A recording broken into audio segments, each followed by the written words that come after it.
Okay, good afternoon, everybody, and welcome to this European Union side event on carbon pricing and the role of carbon border adjustment mechanisms.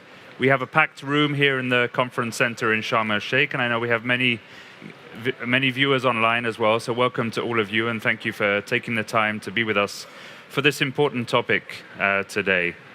Now, this is a silent conference for those in the room. Don't worry, to those online, we're not switching you off. It just means there's lots of noise around, so you will hear better if you keep your headsets on. Certainly when our speakers start taking the floor, I think that will be better for everybody, so you should all have headsets available.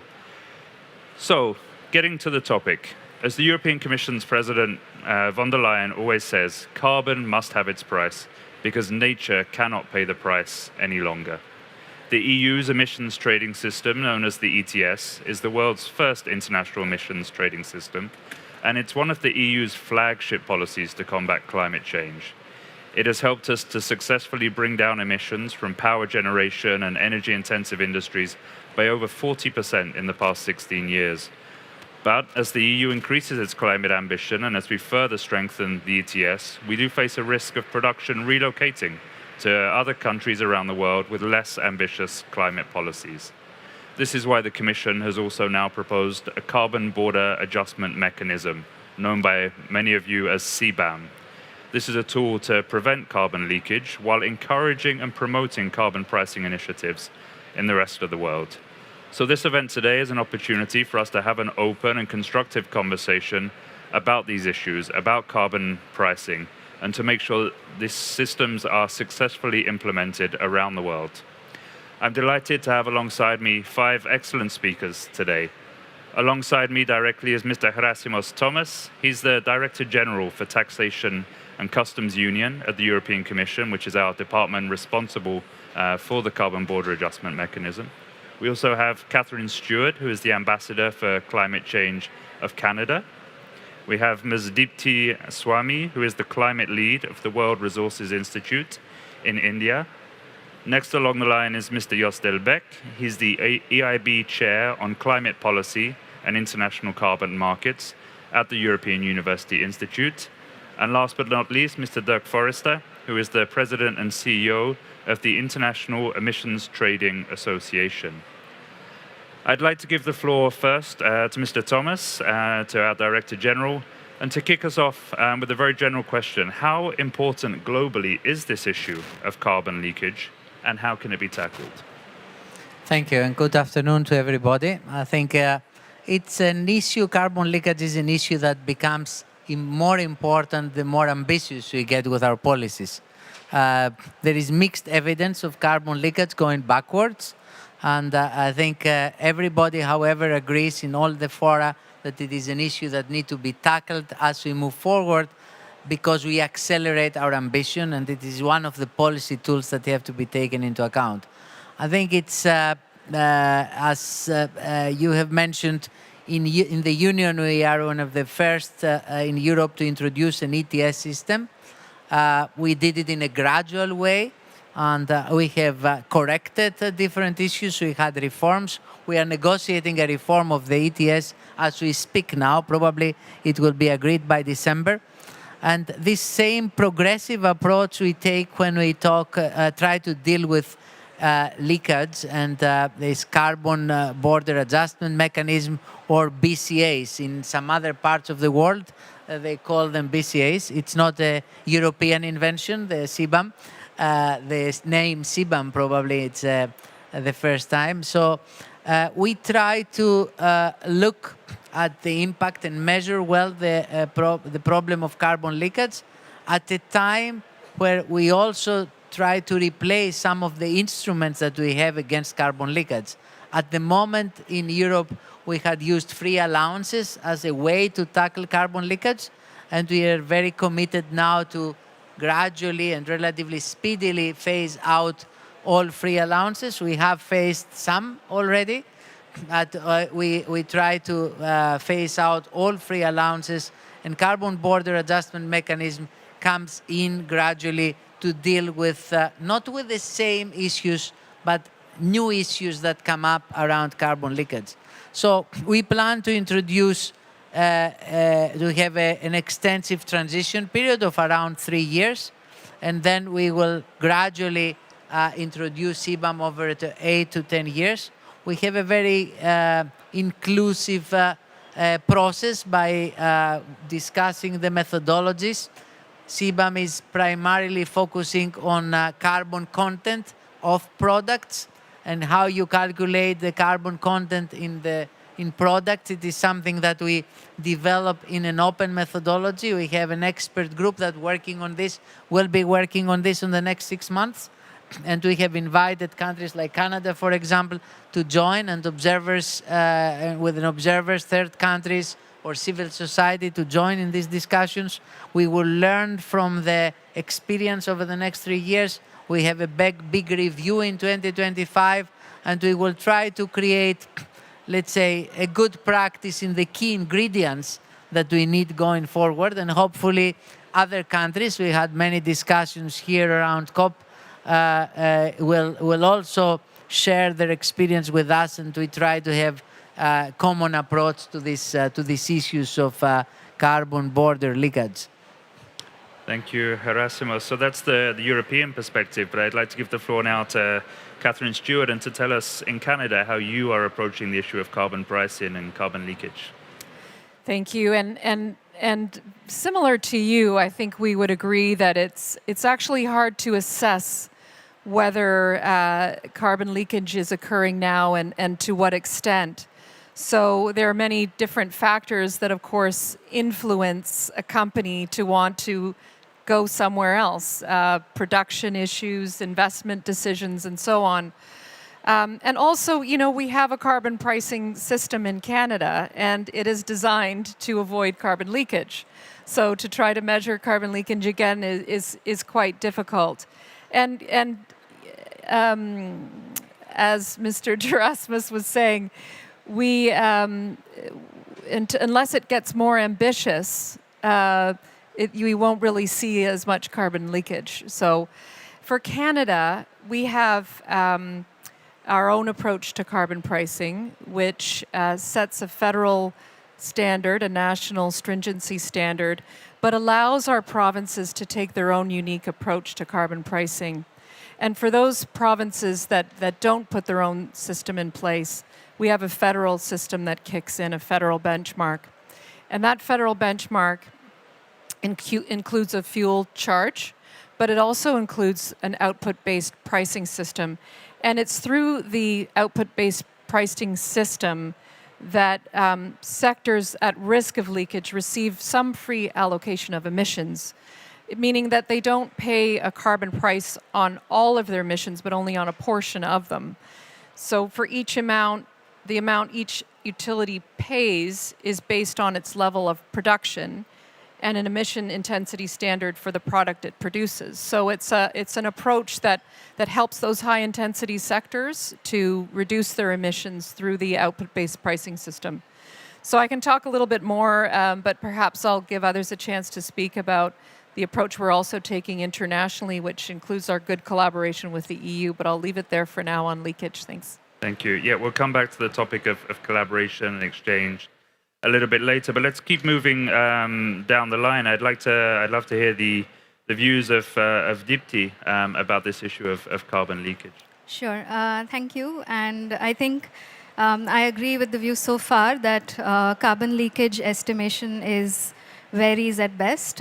We looked at different models, which at the institution I'm from, World Resources Institute India, we do some energy economy modeling, not on carbon leakage, but in generally the understanding is that the estimates could also vary based on the uncertainty surrounding the assumptions on especially how trade would play out going forward, and also in terms of how technology would evolve. And so having said that, I think it is important to put a price on carbon because the modeling also shows that it can be very effective for mitigation as also useful for revenue reuse within government revenues and support the development objectives of a country like India, which has the twin challenge of decarbonization as well as development. So carbon pricing could also act as an alternate revenue mechanism for increasing the fiscal strength of for planning for the transition. In terms of the carbon pricing, so far in India, there is no explicit carbon tax, but there are different sectoral attempts that have been made at pricing carbon. One is at the industry level, which is a baseline and credit system, which is the perform, achieve, trade system within the Indian industry, which looks at incentivizing high emitting industries to improve their energy intensity metrics. And it is based on a voluntary trading mechanism of energy certificates on that basis. We also have the renewable energy certificate market, which is designed to be based on a renewable purchase obligation, which is a minimum utility limit that the electricity utilities need to provide for through renewable energy, and anything above that can be traded in the market. There have been issues in terms of implementation and discovering a price for this, but I think that's something we can work on going forward, given that with these, it's more about enforcement and compliance. And we have the institutional capacity starting to build on this, and it can be leveraged to put in place a better designed carbon market. India also has the recent Apex Committee for the implementation of Paris Agreement, and in December 2020, there's a high-level interministerial committee which task is to formulate guidelines for pricing for a national carbon market. So, but having said that, this is a regional carbon pricing model where the price will take time to evolve, and it would be great to continue this conversation to understand how regional pricing adaptations would work under a mechanism like CBAM. So, yeah, thank you. Thank you. Yeah, it's a really interesting perspective. And as you say, I mean, carbon pricing, carbon has a different price at the moment in different parts of the world. And I'd like to give the floor to Joost Delbecq to also reflect on that. You are one of the people that was, very closely involved in the creation of the ETS system, and very curious to see how you factored in those conversations when you were building up the ETS. Well, thank you very much, Tim. And indeed, today, the world we are living in Europe and the EU ETS is completely different from where we were, say, 5 years ago. Today, prices are hovering around 75 euros per ton. At a certain moment, we were close to 100 euros per ton. Now, that is very different from 5 years or 10 years ago, where the prices were around 10 euros. At the beginning, we had 25, 30 euros. But for a too long time, we had prices around 10 euros. And so the case for a border adjustment has never been stronger than today. We are around the ballpark figure that the IMF has been putting forward of $75 per ton of carbon. So that is where I think we must cover the new ground, because the CBAM is a new ground, but it's worth to explore and how to use that instrument in order to fight carbon leakage. My second point is that it is very important that we have a gradual approach. I think that Gerasimos was indicating clearly that there is a 3-year period of finding out the technical details, but it is also very important because we are in a period of upheaval in Europe when it comes to energy markets and energy prices. We have a war in Europe, which is a cruel war, but apart from that, it has put forward the question that high energy prices and high carbon prices could lead to a deindustrialization of Europe. And we cannot have that. Let's be very clear.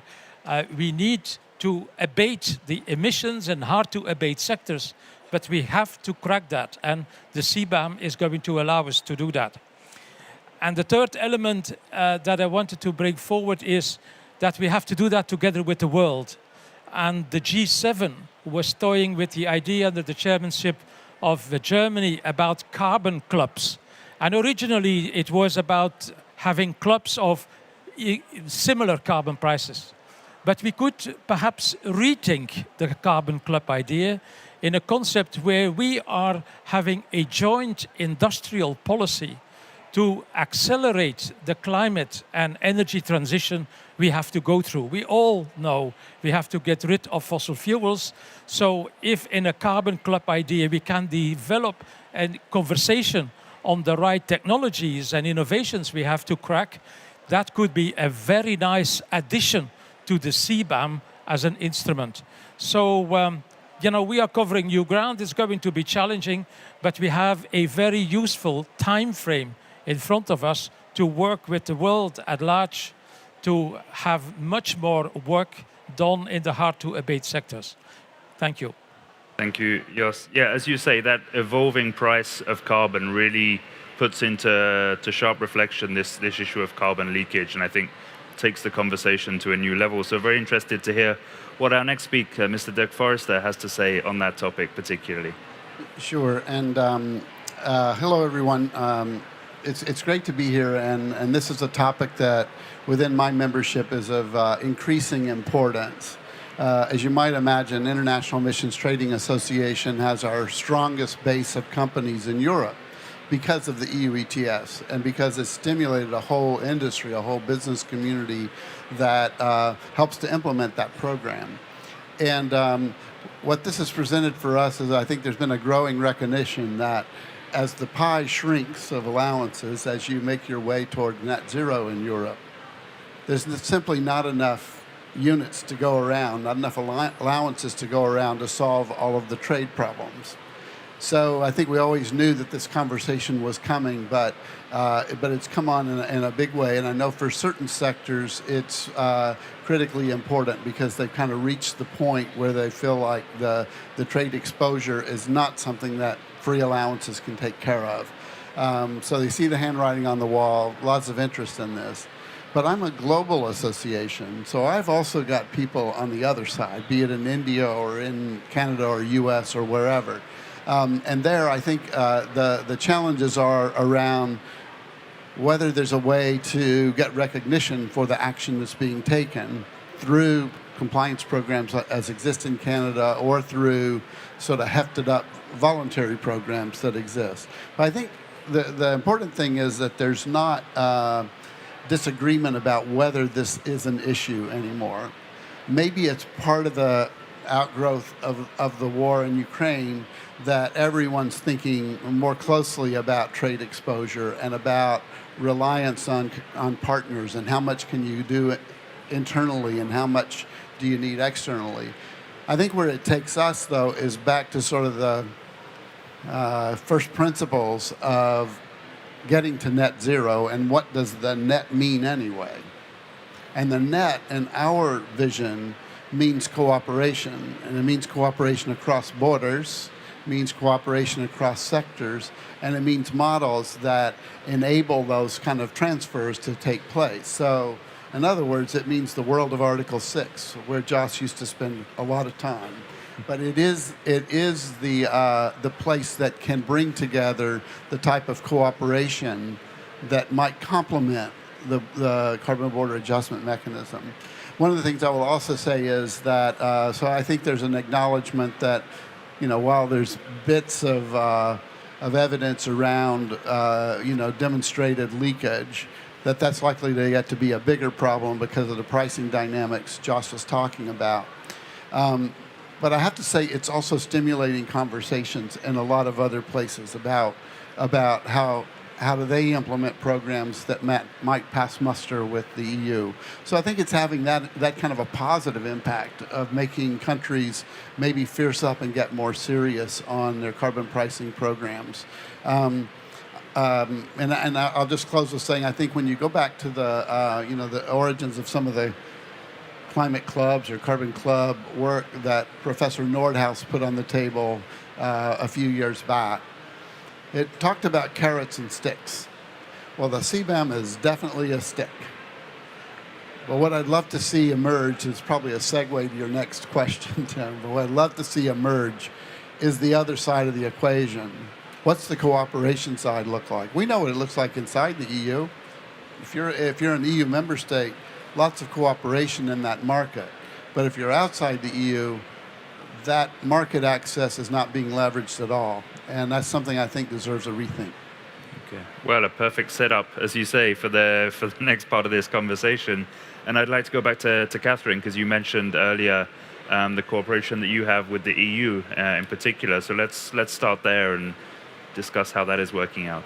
Yes, thank you. And I think to Dirk's point, getting back to first principles, is that we all need to take action on climate, and it's urgent. And last COP26, Prime Minister Trudeau joined forces with President von der Leyen and with the DG of WTO, Prime Minister of Sweden, a CEO of the cement sector from India, to launch the Global Carbon Pricing Challenge. And Prime Minister Trudeau said, you know, presently 20% of the globe is covered, 20% of emissions globally are covered under some carbon pricing regime. Let's triple that, and let's bring it to 60% by 2030. So we had a panel discussion today, actually, where Chile came on board and co-chaired a session with Minister Guibault to advance this carbon pricing challenge. And the intention is to bring as many actors as possible into this discussion. We have already a lot of different environments where we can talk about carbon pricing. Canada used to co-chair and has been a proud contributor to the Carbon Pricing Leadership Coalition as an example. But there are many different fora where carbon pricing is being discussed.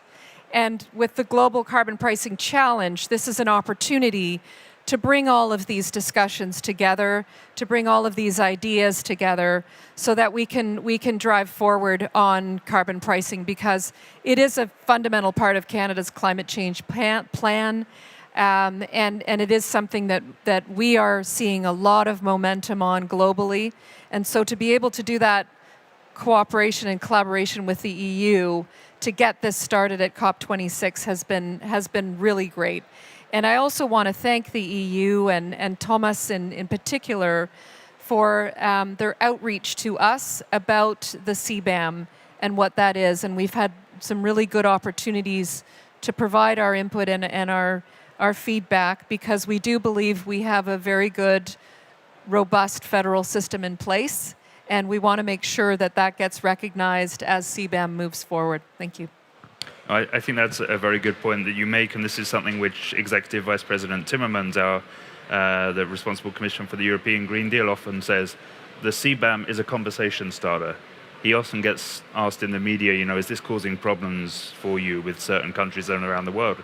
And he says no. If they start that conversation with me, I sit down, I talk to them about how carbon pricing works in Europe, and then we go to discuss, how it could work for those countries as well. And I'd like to ask Herasimus about that. I mean, how many conversations, what kind of conversations is this creating for you with partners around the world, different kinds of economies? Very many, and I would like to disagree with one thing that Dirk said, that the CBAM is a stick. It's not a stick, it's an incentive.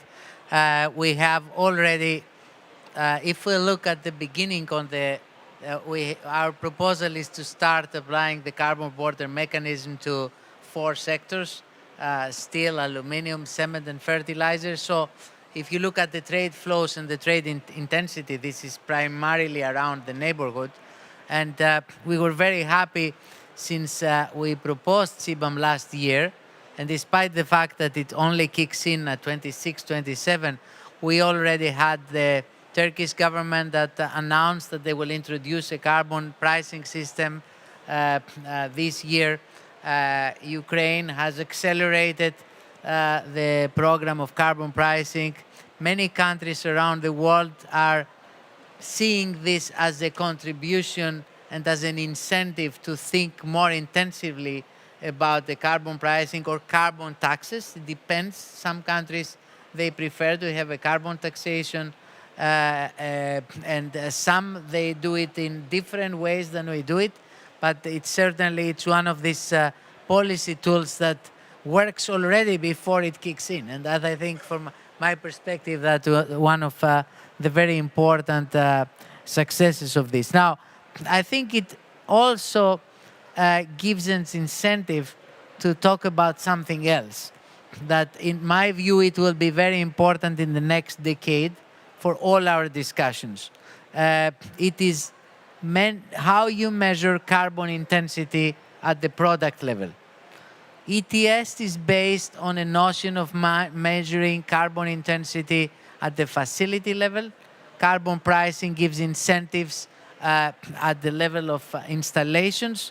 But we all know, in all the countries around the world, whether you look IRA in the US, whether you look at Japan, whether you do in Australia, Canada, whether you look at Latin American countries, gradually, the environmental legislation and the need to accelerate our action on climate, it will also start coming on product standard level. So methodologies to measure carbon intensity at the product level are, let's say, the new frontier that we need all of us to break. And I think Jos mentioned the Carbon Club. The terms of reference have not been finalized, but this is one of the areas that we will debate.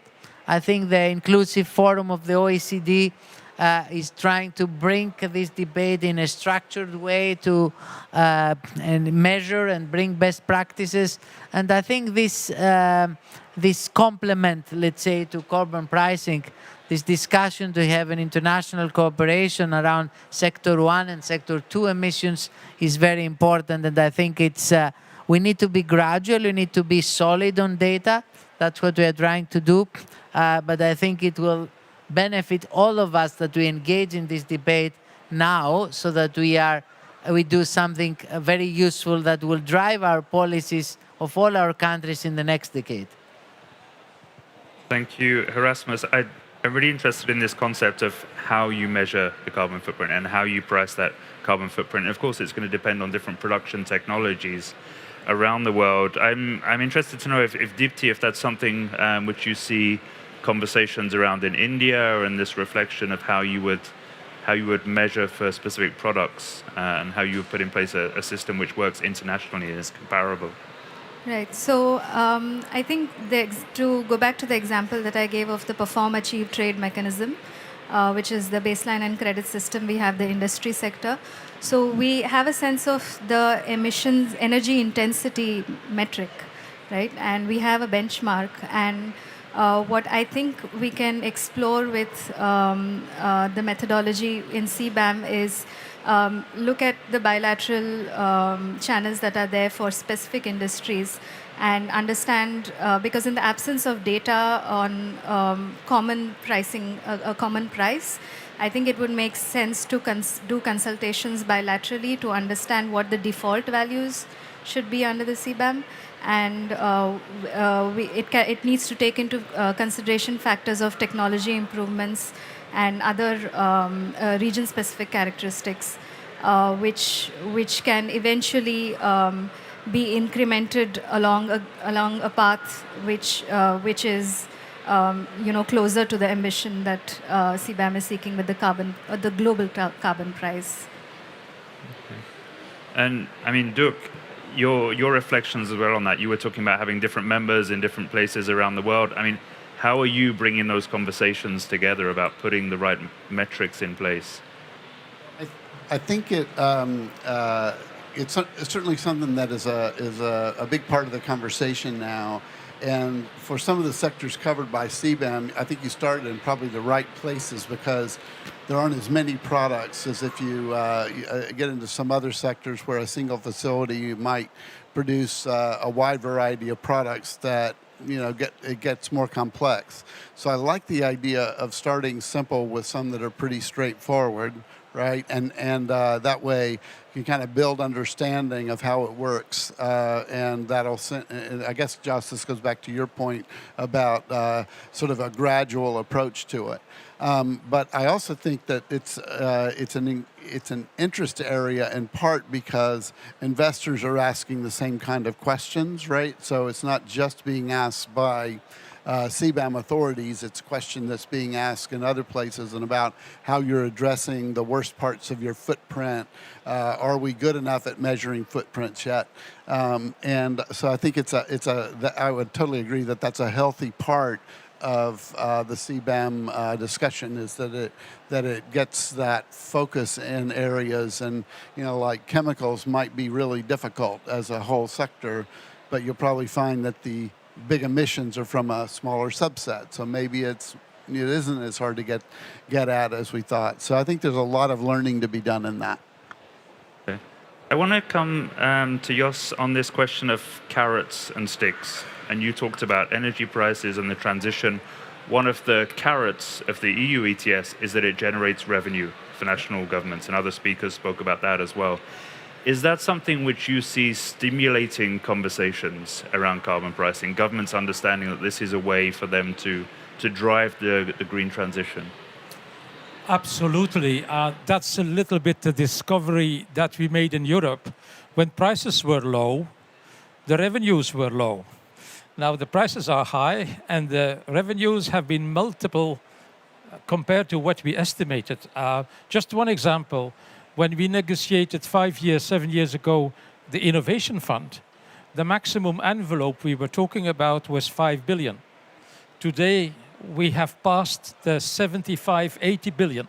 So the job for those people managing that fund has been multiplied. Now, the essence is a lot more funds can be used to stimulate innovation, to stimulate regional development.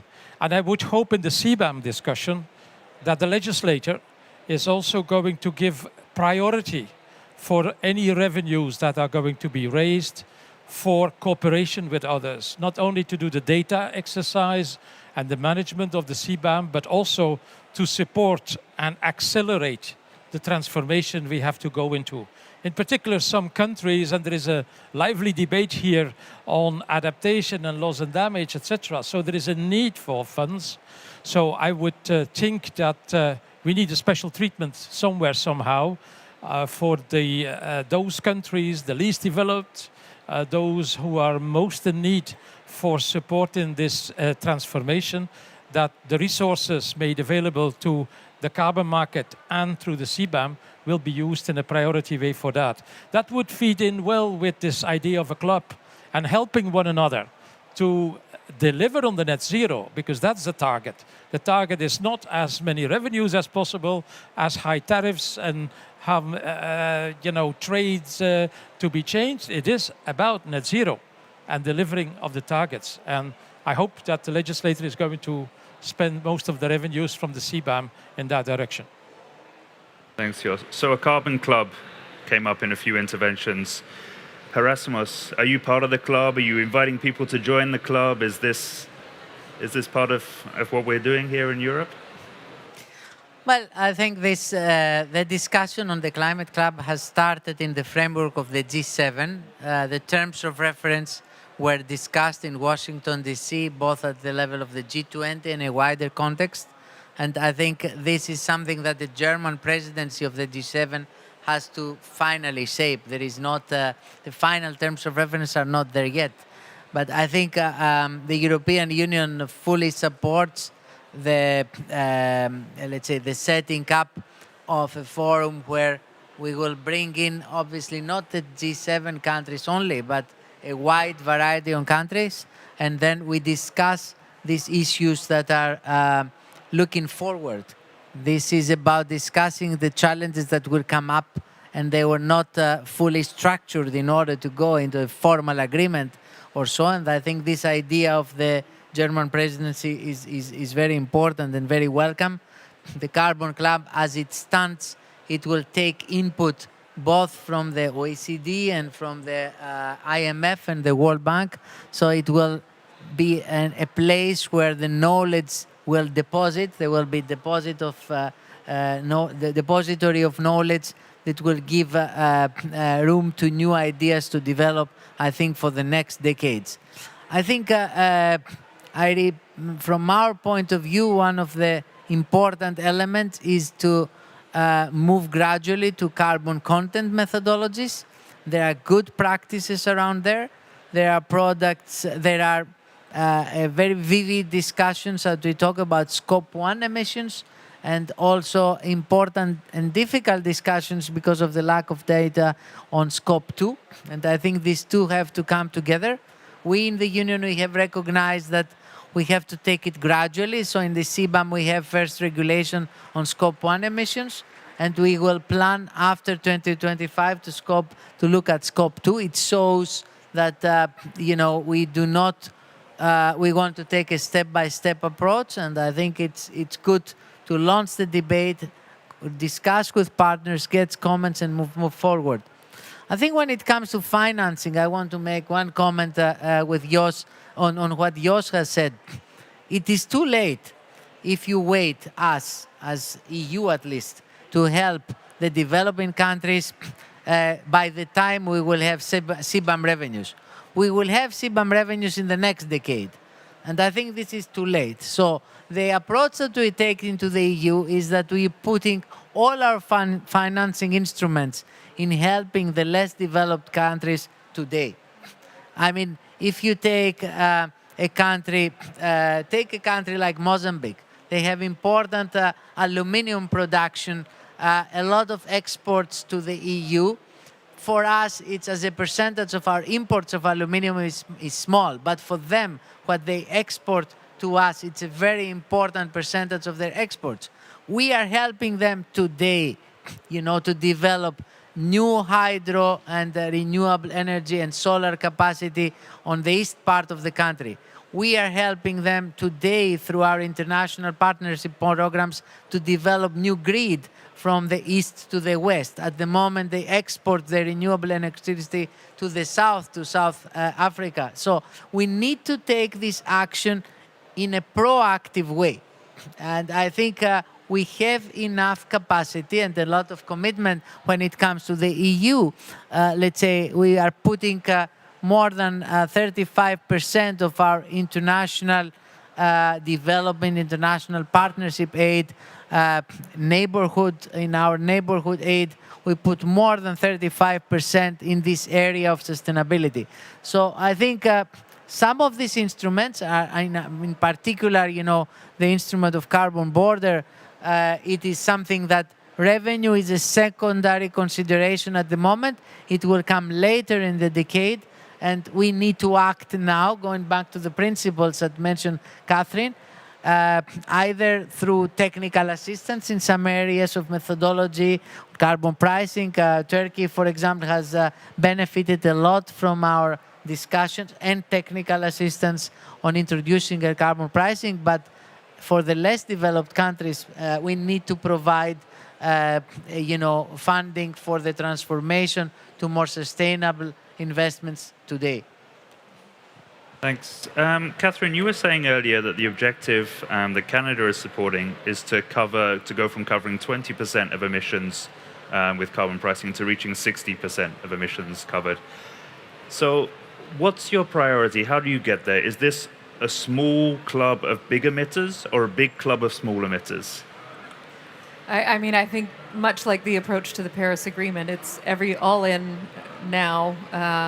And nobody should be left behind. So I think, first of all, we need to make sure we have the data and make sure we know and have a good sense of how much really is covered globally. We know it's roughly 20%, but let's get that right so that we can measure it and see how we're doing. But I think it's up to everybody, and just to build on Gerasimus' point, supporting developing countries in this is an important part of this. And we've been doing capacity building projects with our climate finance, for example. We've been providing assistance to developing countries to improve their MRV, their measuring, reporting, and verification, to help them be able to identify where the leakages are, where the emissions are, so that they can develop policies to be able to tackle the problematic areas.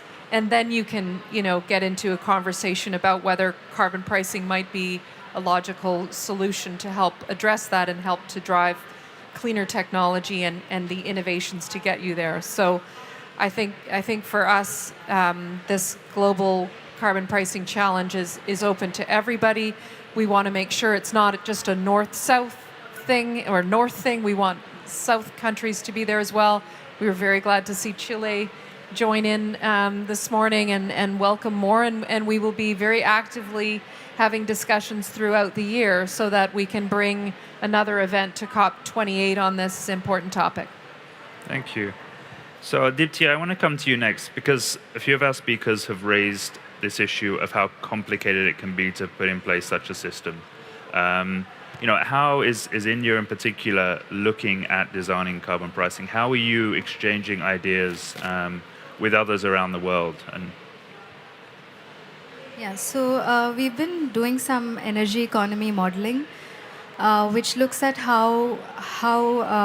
what is the type of pathway to a net zero 2070 target that India has committed to. And what we are seeing is that it's just not one or two things that need to be done, but economy-wide measures need to be taken and supported with a carbon price. And the advantage of the carbon price within the modeling is that it not only leads to mitigation of energy end use, but also process emissions, especially in the industry sector, like some of the hard-to-abate sector challenges that we've been seeing.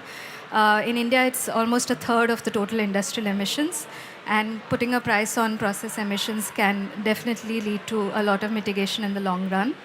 And the other important component is that domestic revenues in India are currently dependent close to 20 to 25% in recent years in petroleum and diesel taxes. And if we are looking at a transition away from fossil fuels starting very soon in the future, especially in the transport sector, that is going to impact the domestic revenues, and carbon pricing can be productively used to manage the impacts on that and to reduce the any adverse impacts on GDP and development. Having said that, there are going to be short-term costs. There can be increase in energy prices, especially in the power sector. Which is where I think we need to look at a differential pricing in terms of a global linkage. And there are studies by IMF which state that which propose differentiated flow prices for different income countries, and that can be used as a starting point to to design a path for increasing incremental standards or prices. So that's basically it. Thank you. You said something there which stimulated Harasimo, so I'm going to go back to him. He wanted to react to something. Yeah. I wanted to... Is it open? Yeah. So, no, I think I was very interested in the example that you gave on the impact of, phasing out fossil fuels on the revenue stream for the government. It is exactly the same issue that we have in Europe. And we are having actually a conference and tax symposium on the 28th of November about this. I think you need to, and it shows very much how behavioral taxes, they will be changing faster in the future than they did in the past. I mean, you mentioned how the reduced revenue in the future from fossil fuels will need to more discussion about green taxes.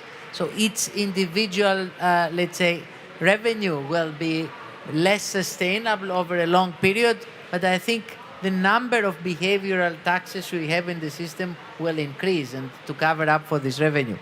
And the other thing that you mentioned, so I want to say is that these challenges are common between EU and India.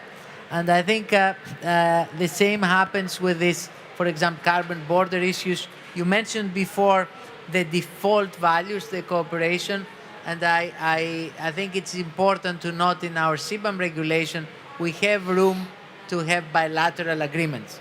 So we will try international cooperation to come with common methodologies, but we think we have envisaged that we have the possibility for bilateral agreements specifically on these issues that you mentioned, because it's very important to take account of national measures in a different context. Thank you. On that bilateral topic, I want to come to Jos, because the EU ETS has been seen as a model by many countries around the world. and I know there's a lot of work that has been done by DG Climate, for example, to have technical level exchanges and to help other countries to put in place systems. So what's your experience of that, and how would that possibly duplicate with CBAM? How could we learn? Well, we have a very good exchange of information with all constituents having compliance markets like the EU ETS. We have that with Canada, with California, New Zealand. China is there, is always present, the EU, the UK, Switzerland. So we have a very good conversation, actually, which is a closed-door conversation, because we all are facing the same practical problems, and exchanging information on that is very valuable. Now, I mentioned China. You know, we spent for years, for more than a decade, a lot of effort in explaining to China, who was showing signs to be willing into carbon pricing, and they developed their carbon market now. Now, they have their little teething problems, and we also had them in Europe. So setting up a carbon market is not that easy, but I have full confidence they are going to get there. They are improving their data every year. They are improving their allocation system. Their price is not as high as in Europe, but still a price around 10-50 euros per ton is not that bad. You know, if you look back in Europe 5 years ago, our prices were also at that level.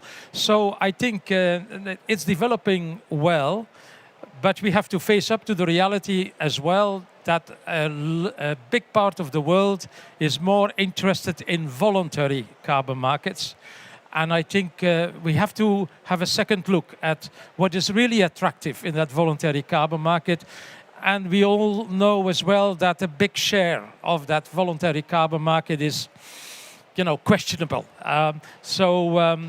We have collectively to look into that, because if there is a goodwill to price carbon, not according to the traditional compliance markets like we have in the EU ETS, that may be welcome, on condition, of course, that it is well done, that it is not greenwashing, that it has a high integrity standards, and I think a lot of work needs to be done there. But in this conference, over the last couple of days, I discovered a lot of ambition to improve the integrity of the voluntary carbon market. So I would say the jury is out. If we can close the gap between compliance markets and voluntary carbon markets, that may be a very promising sign for pricing carbon in the future, alongside what was mentioned on the carbon taxes. You know, taxing or pricing carbon can be done through taxes, compliance markets, and voluntary carbon markets. So I think we are getting headway on that. Can I ask, Dirk, what role are you and your members able to play in these conversations between different countries about the design of carbon border adjustment mechanisms, design of carbon pricing? You know, where do you fit in these exchanges? I usually follow right behind Joss and offer, when asked, the private sector view. And I think within my membership, we've had exposure to so many different types of carbon markets. We can kind of give a sense of what we think works and what doesn't. This is supposed to be Energy Day at this COP, and I've been really impressed at how many of the Energy Day conversations are carbon pricing discussions. I think I spent my day, and I started in China, I've been in South Korea, I was supposed to be in Turkey, but I missed that one. Now I'm with you guys.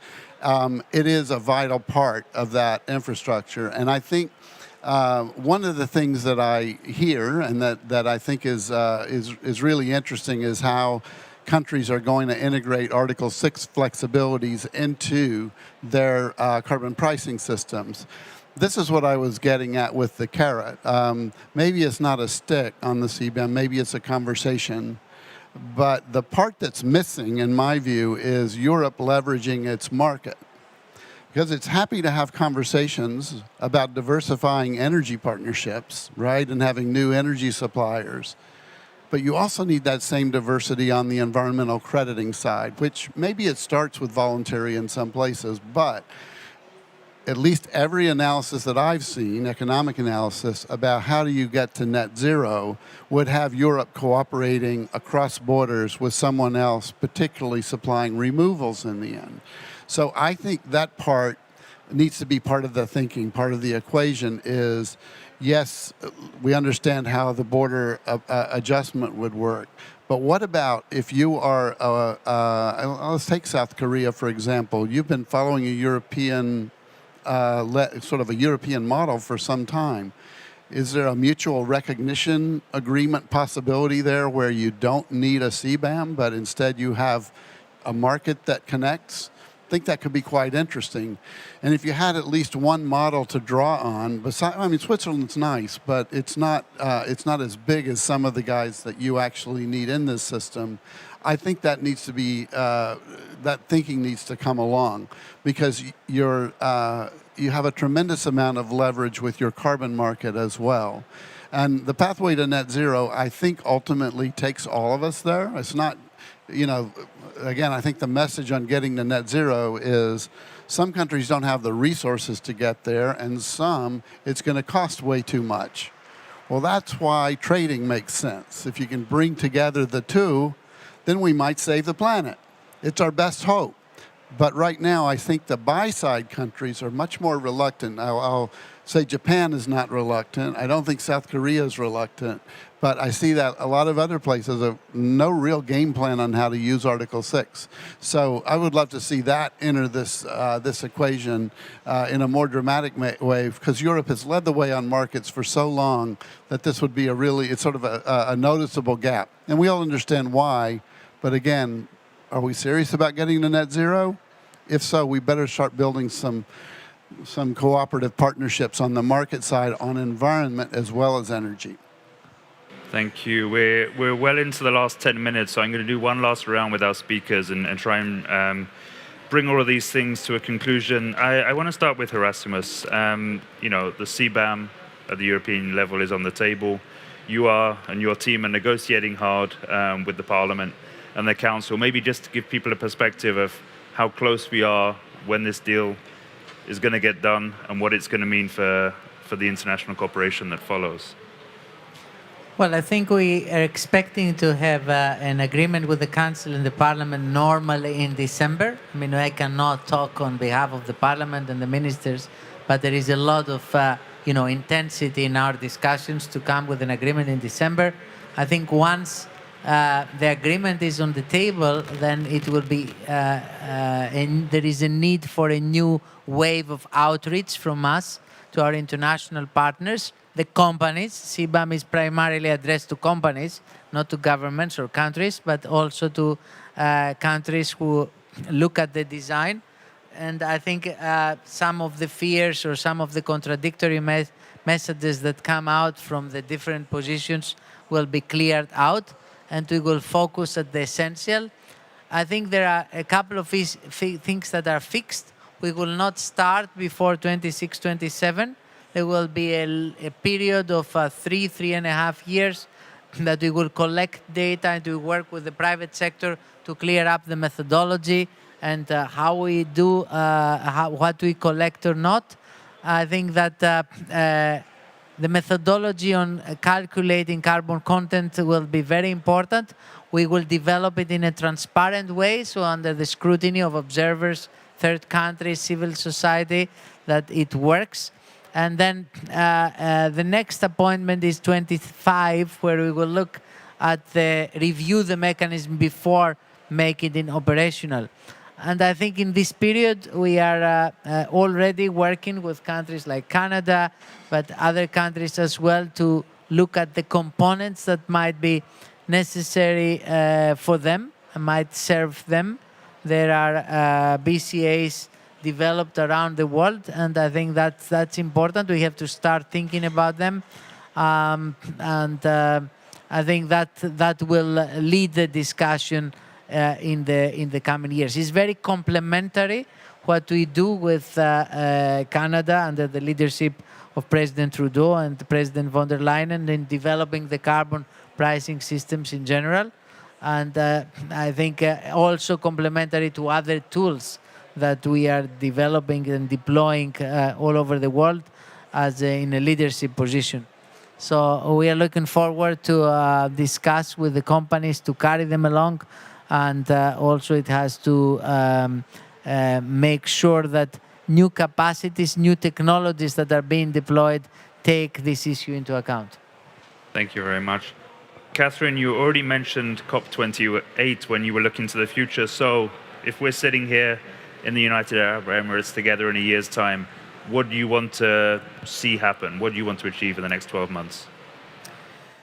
Well, we're going to have lots of conversations over the course of the year on carbon pricing, and we look forward to doing a lot of international engagement on this, whether it's through other governments, other organizations in partnership, so that we can bring more to the table on this. I think domestically as well, we are continuing to advance our carbon pricing system. We're now at $50 per ton, going up to 170 by 2030.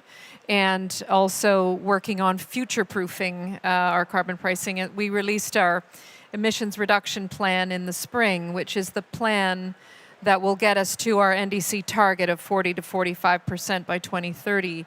And in that, we have a commitment to future-proof carbon pricing to make it predictable for investors, which is something that the private sector was asking us to put in there, and we did. So we have some work to do domestically, we have some work to do internationally, and we look forward to having the opportunity to showcase it next year at COP28. Thanks.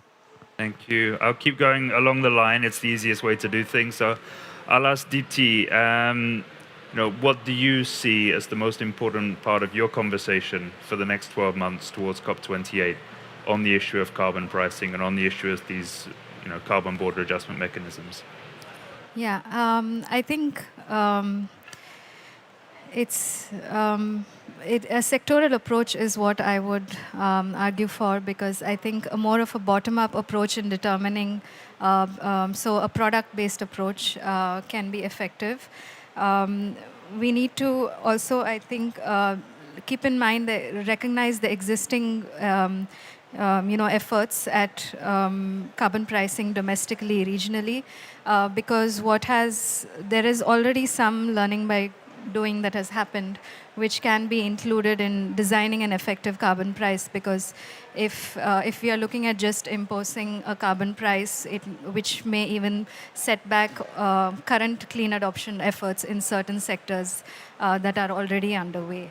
So we need to think about it in terms of technology improvements that are already happening, complementary policies like mandating clean electricity generation, which we are seeing has a very powerful impact in reducing the economies of scale. And we have seen how solar and wind prices have fallen quite rapidly in India.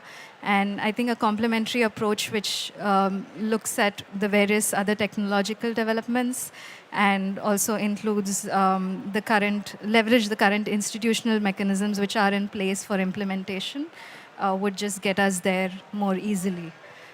So yeah, considering how important the goal is. Thank you. Thank you very much. Jos, I want to ask you about the future of emissions trading in the European Union as well. We've talked about the ETS as it stands now and the CBAM proposals. There's also a proposal to expand the scope of emissions trading in Europe. So what does that mean for our international cooperation? Well, what we learned in Europe is that pricing carbon really matters. It helps tremendously to reduce your emissions. And if we look at the sectors in Europe that were not covered by the ETS system, the emission reductions were much less. That's why there is an attraction to look into buildings, into transport, and widen up the system. So I think we learned the lesson that if something is for free, people do not care. But if you have to pay, and if you have to pay a high price, it helps a lot.